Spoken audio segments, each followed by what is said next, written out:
हमारे गौ प्रतिष्ठा आंदोलन के जम्मू कश्मीर समन्वयक श्रीमान दीपू रैना जी के माध्यम से हमें ये बात संज्ञान में लाई गई है कि मूवमेंट कल की संस्था के द्वारा गौ माता को राष्ट्रमाता घोषित किए जाने और उनके संदर्भ में और भी सुव्यवस्थाएं किए जाने के लिए मांग पत्र लेकर इस मूवमेंट के द्वारा, इस संस्था के द्वारा पिछले लगभग 20-22 दिनों से धरना जम्मू में किया जा रहा है।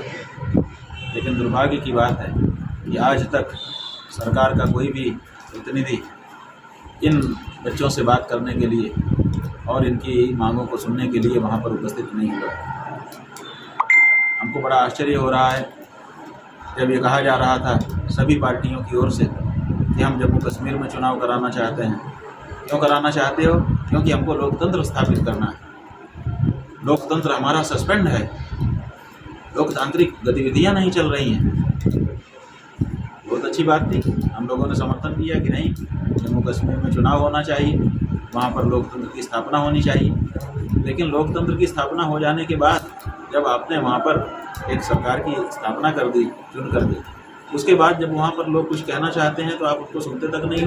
20-20 दिन 22-22 दिन तक उसको बैठे रहना पड़ता है। ये कैसा लोकतंत्र आप कश्मीर में स्थापित कर रहे हो बंधुओं? चाहे किसी पार्टी के हो, तो हर पार्टी के जो वहाँ पर नेता हैं उनको हम कहना चाहते हैं, जो सरकार के पक्ष के नेता हैं, जो चुने गए हैं उनको कहना चाहते हैं, जो नहीं चुने गए हैं उनको कहना चाहते हैं, जो विपक्ष में चुने गए हैं नेता उनको कहना चाहते हैं कि कम से कम एक बार उस स्थान पर जाकर के अगर आप उनके द्वारा की जा रही मांगों से सहमत हैं तो अपना समर्थन तो व्यक्त करिए, और अगर आप सरकार में हैं तो उनकी सुनकर के उनको कोई तो आश्वासन दीजिए, अथवा उनकी मांगों को पूरा करने के लिए क्या कर सकते हैं वो कर दीजिए। लेकिन इस तरह से अनदेखी करना ये निश्चित रूप से लोकतांत्रिक प्रक्रिया नहीं है।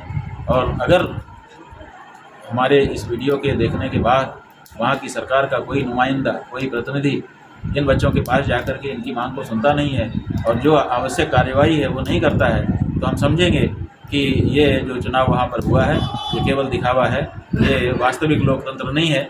पहले दूसरे ढंग से वहाँ पर लोकतंत्र को सस्पेंड किया गया था और अब दूसरे ढंग से लोकतंत्र को लोगों ने, जो सक्षम लोग हैं, उन्होंने अपने हाथ में लिया है। जनता की कोई सुनवाई नहीं।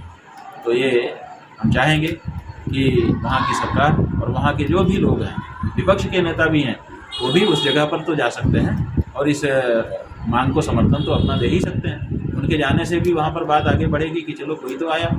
लेकिन अभी तक कोई भी इस तरह का बड़ा नेता वहाँ पर नहीं पहुँचा है।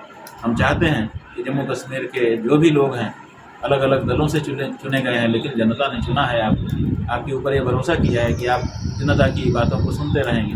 तो ये बच्चे जो वहाँ पर बैठे हुए हैं, तत्काल सरकार का कोई प्रतिनिधि वहाँ जा कर के उनकी बातों को सुने और जो उचित हो सके उसको करे, और जो ना हो सकता हो उसके बारे में उनसे चर्चा करें, ताकि वो सरकार की मंशा को समझ सकें और तदनुरूप अपना व्यवहार कर सकें।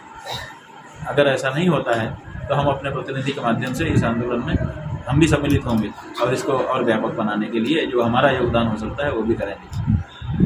मांग सुनिए, अनदेखी मत करिए।